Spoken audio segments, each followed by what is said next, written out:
In the pre-dawn darkness of Eastern Europe, a revolution in military strategy was about to unfold. What happened in those crucial hours would fundamentally challenge everything military planners thought they knew about modern air defense. This is the story of how Ukraine turned cheap components into strategic weapons and exposed the fatal weakness in Russia's billion-dollar defense systems. The clock showed 01:47 hours when Ukrainian operators at a concealed launch site began their final preparations. Their target lay 1,000 kilometers away deep inside Russian territory. The Kirishi oil refinery in Leningrad Oblast wasn't just another industrial facility. This single complex processed 6% of Russia's entire oil production. In less than 3 hours, that percentage would drop to 0. The lead operator sat inside his vehicle, fingers hovering over the launch controls. This wasn't a traditional command center with banks of screens and communication arrays. Modern drone warfare had evolved beyond static installations vulnerable to enemy strikes. The entire operation ran from moving vehicles that could disappear into the landscape within minutes of launching their deadly cargo at precisely 0200 hours. The sequence began. The first FPV drone, designated FP1, accelerated along its launch rail. The wings flexed under the sudden load as the drone gathered speed. At 80 kilometers per hour, it lifted off, banking immediately toward the northeast. Toward Russia. Every 15 seconds, another drone followed. One after another, they climbed into the night sky, their small engines barely audible over the wind. The operators didn't wait to watch their creations disappear into the darkness. 2 kilometers away already, racing through forest roads with headlights extinguished, they navigated using only night vision equipment. Behind them, the empty launch site sat silent, waiting for the inevitable Russian counterstrike that would find nothing but bare ground. The same desperate choreography repeated across Ukraine. In Sumy Oblast, operators launched from hidden underground bunkers carefully concealed in ordinary farm fields. Near Chernihiv, highway rest stops revealed their secrets as trucks opened to expose hidden launch rails. In Kharkiv, factory rooftops hosted maintenance crews who were actually specialized drone teams. 361 drones, lifted off in a precisely timed sequence that had taken weeks to plan. But the true genius of this operation lay not in the launches themselves, but in the mathematical precision of their timing. The Kirishi strike package was actually launching last, despite having the furthest distance to travel. These drones would burn significantly more fuel by maintaining higher speeds of 200 kilometers per hour. Meanwhile, drones targeting closer objectives cruised efficiently at 150 kilometers per hour, conserving fuel for potential evasive maneuvers. This backward planning methodology ensured that all 361 drones would arrive within the same 20-minute window. Moscow, Bryansk, Smolensk, Rostov, and Kirishi would all face simultaneous attack. Russian air defense commanders would be forced into impossible decisions about resource allocation. What happened next would demonstrate why their entire defensive doctrine contained fundamental flaws. Russian radar installations in temporarily occupied areas of Donetsk detected the launches within seconds. These sophisticated systems can track objects as small as a baseball at distances exceeding 60 kilometers. 35 drones climbing from Ukrainian territory might as well have been fireworks displays on their screens. The detection data flowed instantly through fiber optic cables into Russia's integrated air defense network. High-performance computers in Moscow began calculating intercept solutions, factoring in drone speeds, altitudes, and probable targets. Fighter pilots across western Russia abandoned their ready rooms and sprinted to waiting aircraft. Alert sirens wailed across multiple air bases. But these pilots and their commanders were about to discover that their entire defense philosophy contained a catastrophic vulnerability. Russia had constructed their air defense architecture to counter American strategic bombers, worth $2 billion each. Their S-400 missile systems fired interceptors costing $5 million. Their advanced fighters consumed $10,000 worth of fuel per hour of operation. But these FP1 drones cost approximately $50,000 to manufacture using mostly commercial components. The economic mathematics was devastating to Russian doctrine.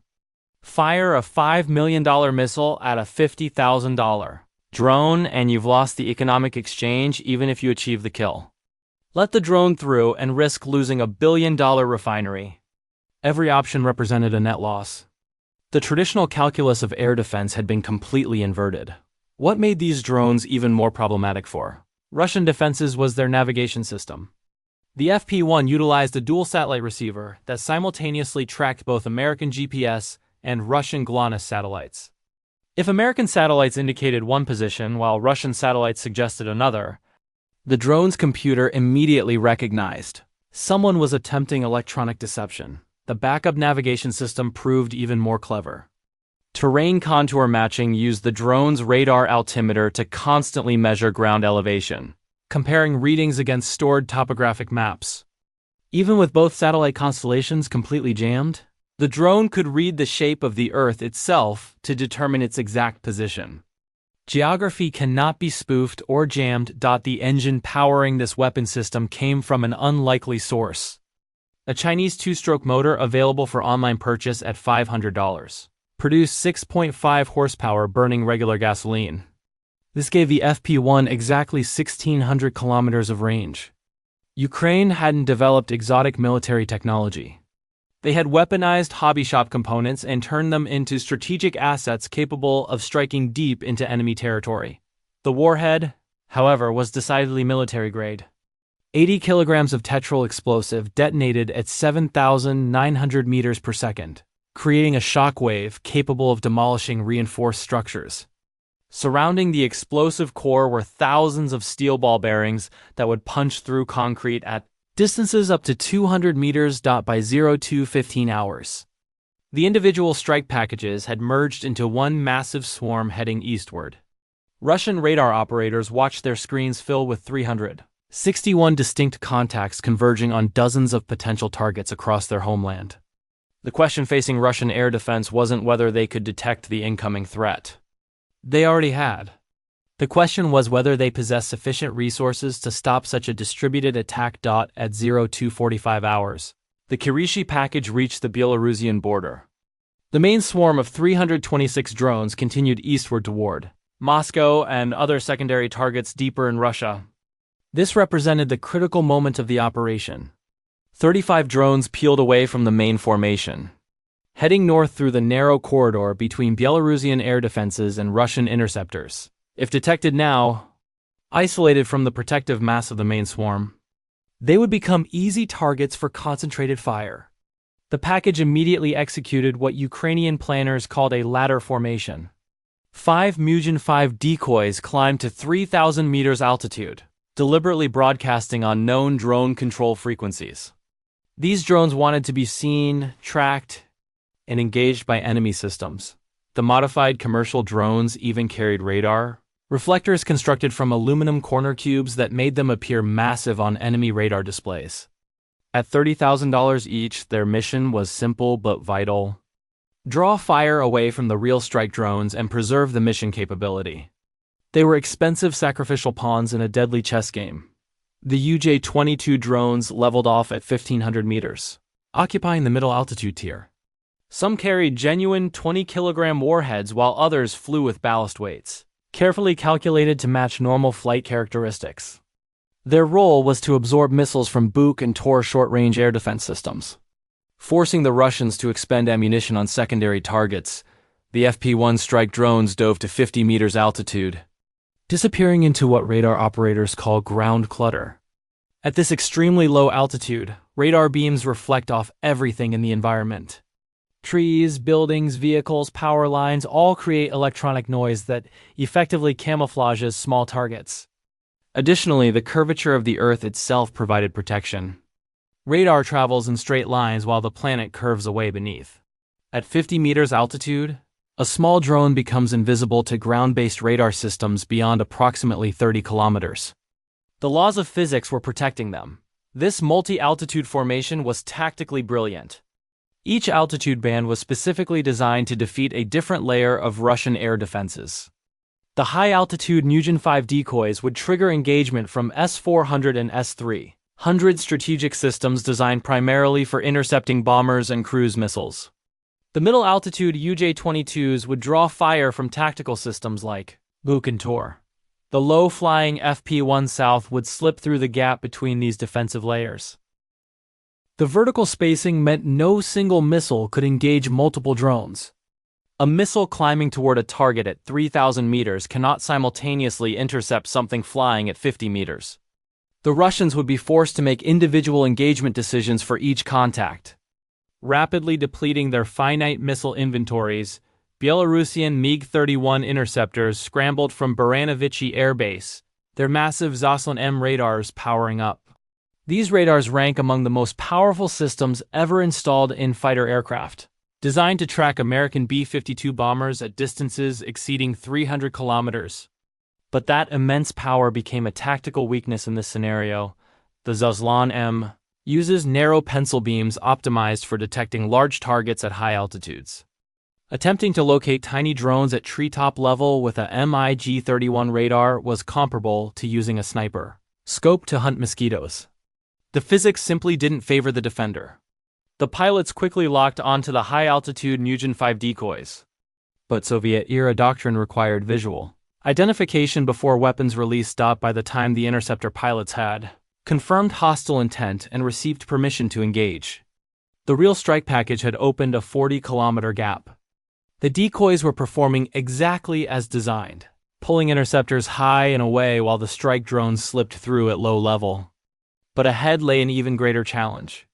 The drones were entering the densest integrated air defense network on the planet. The S-300, battering near Tikhvin, awaited with its infamous 9S-19 M2 radar, nicknamed the cheese grater by NATO analysts. But what the Russians didn't realize was that this supposedly unstoppable radar system possessed exactly one critical vulnerability.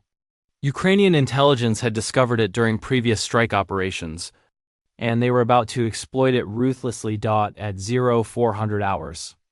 The package approached Tikhvin, 200 kilometers from Kirishi. The S-300's cheese grater radar began tracking the incoming drones. This radar appeared nearly invulnerable to electronic countermeasures. It frequency hopped across the X-band spectrum 100 times per second.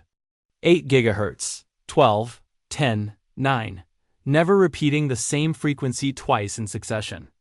Traditional jamming techniques were useless because by the time jamming equipment could react to a frequency, the radar had already shifted elsewhere.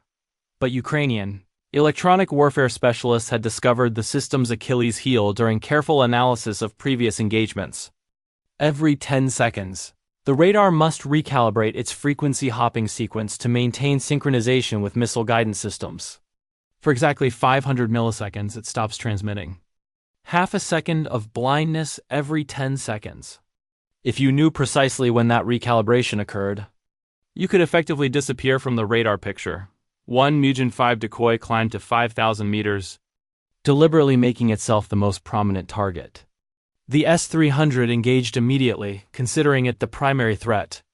A $3 million 9M82M missile streaked upward toward the $50,000 drone.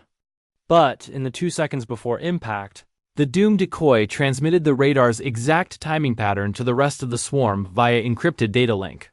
Its destruction provided the synchronization data they desperately needed. 20-7 seconds later, when the radar entered its reset gap, the remaining drones executed a coordinated dive to 10 meters altitude. For half a second, they were effectively invisible to the tracking radar. When the system resumed transmission, the drones had vanished into ground clutter. The operators saw ghost returns on their screens, possibly birds or atmospheric anomalies. Without solid tracking data, they couldn't authorize missile launches. The swarm had slipped through during that critical blindness window, but they had just entered Russia's electronic warfare zone, where GPS itself would become weaponized against them. The Pol-21 jamming system activated, employing a sophisticated technique called beaconing. The system recorded genuine GPS satellite signals, then rebroadcast them with carefully calculated time delays. The drone receivers showed them flying over empty fields when they were actually over populated cities. 5 minutes of position data, all deliberately falsified. However, in the immortal words of the Black Knight from Monty Python, it was merely a flesh wound. The FP-1 drones seamlessly switched to backup navigation protocols. They combined magnetic heading data with an ingeniously simple technique, counting power line crossings. Each major electrical transmission line between the Ukrainian border and Kirishi served as a waypoint. 7 lines total, following the Moscow to St. Petersburg energy corridor. The drones were literally navigating using infrastructure that couldn't be moved, spoofed, or jammed. 2 drones flew over an unexpected iron ore deposit that pulled their magnetic compasses 30 degrees off course. They disappeared into Russian territory, lost. 3 more followed incorrect power lines toward the Finnish border, their fate unknown. But the lead drone's power line count matched expectations perfectly. They were on course for Kirishi. The package, now reduced to 24 drones, pressed forward through thickening morning fog toward the refinery's industrial glow on the horizon. At 0600 hours, Kirishi's lights became visible to the drone's optical sensors. A glowing industrial complex that operated continuously. 4 Pantsir short-range air defense systems protected the facility, positioned for overlapping coverage zones. The 20 remaining UJ-22 drones split into 5 groups of 4 aircraft each. Each group targeted a different Pantsir battery. The operators monitoring their radar displays faced an impossible tactical dilemma. Their systems could track all 20 incoming drones simultaneously. But each Pantsir battery could only engage 4 targets before requiring reload. Those 4 missiles would need 15 seconds of flight time to reach their targets. During those 15 crucial seconds, the systems couldn't engage anything else without abandoning missiles already committed to intercepts. Ukraine had successfully turned the Pantsir's precision into its greatest weakness. 16 missiles launched simultaneously, their rocket motors illuminating the pre-dawn sky like an artificial sunrise. The UJ-22s immediately began evasive maneuvers, but against missiles capable of pulling 30 turns, physics heavily favored the interceptors. 12 UJ-22s were destroyed in spectacular fireballs, their flaming debris raining down across the industrial complex.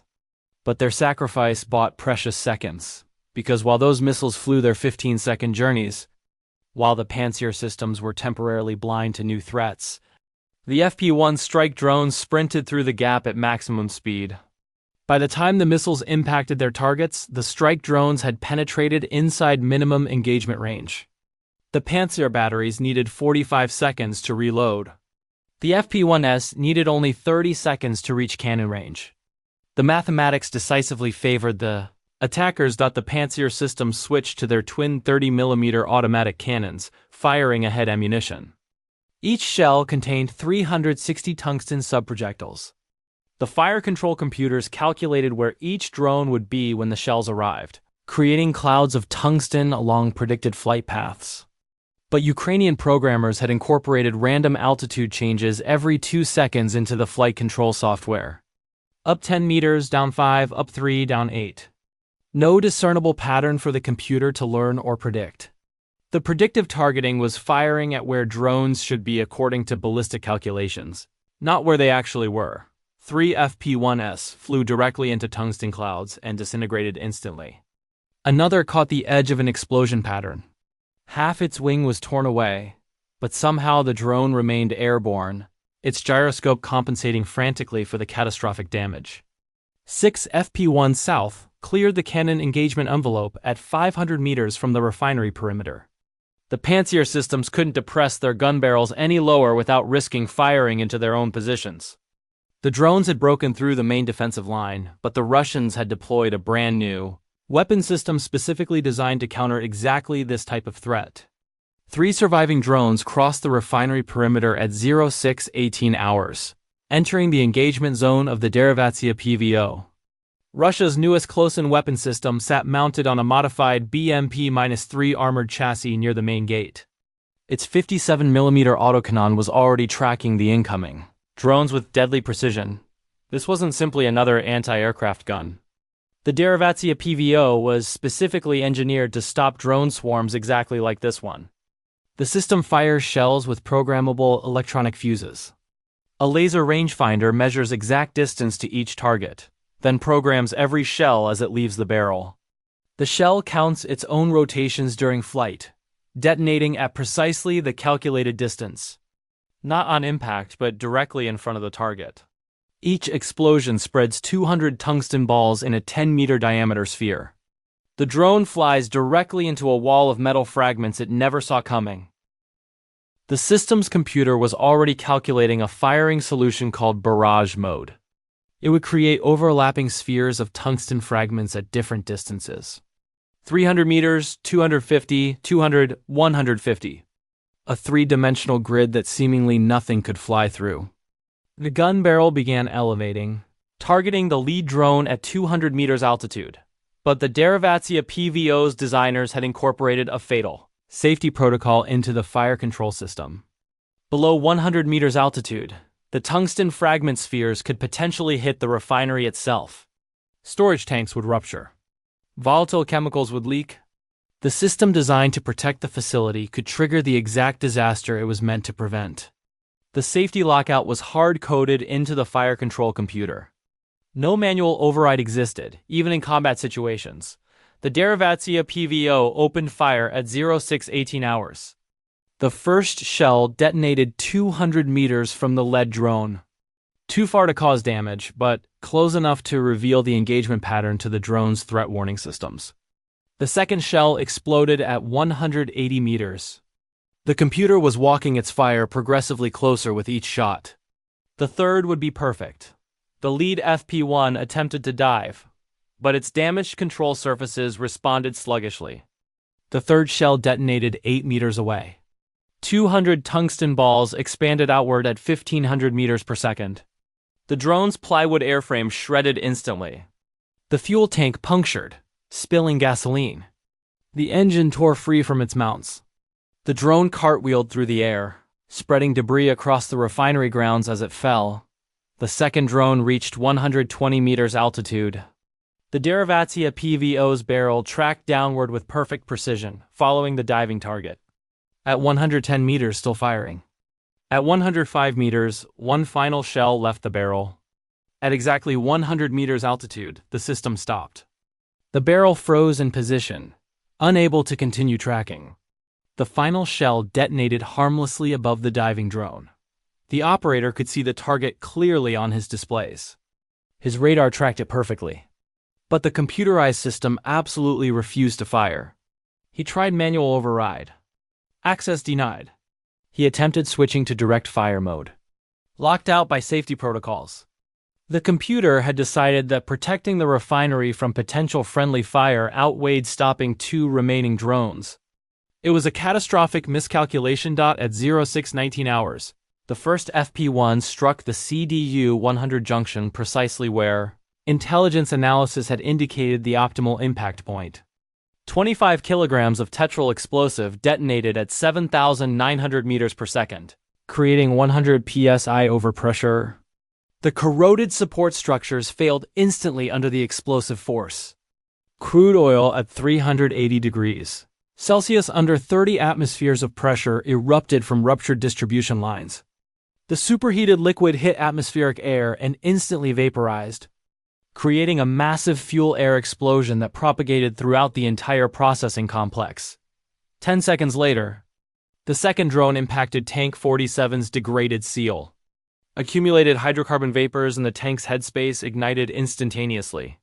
The floating roof, weighing 50 tons, became a massive projectile launched 200 meters into the air by rapidly expanding gases before crashing down onto the administration building.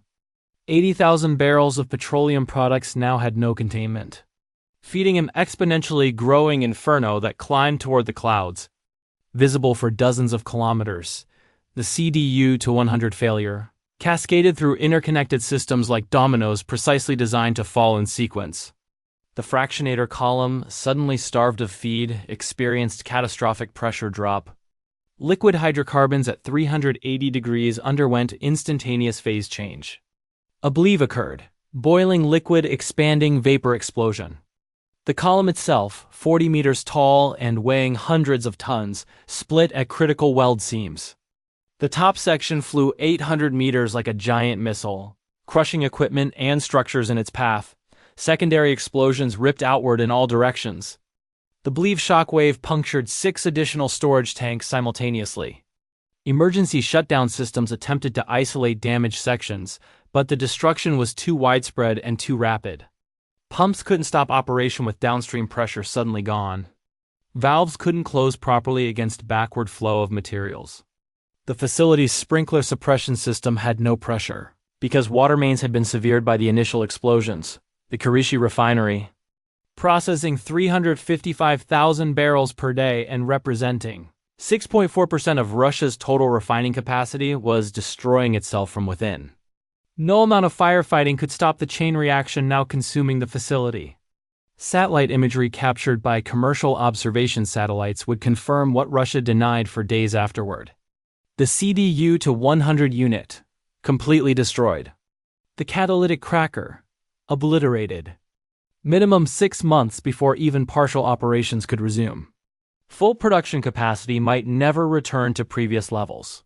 Official Russian military statements claimed complete interception of all attacking drones. The inferno visible from space told an entirely different story. This single strike had eliminated more than 6% of Russia's refining capacity, using weapons that cost less than a single S-400 missile. The economic and strategic implications were staggering. What happened that night represented more than just a successful military operation. It demonstrated a fundamental shift in the nature of modern warfare. Expensive traditional air defense systems optimized for Cold War threats had proven inadequate against swarms of cheap, expendable drones.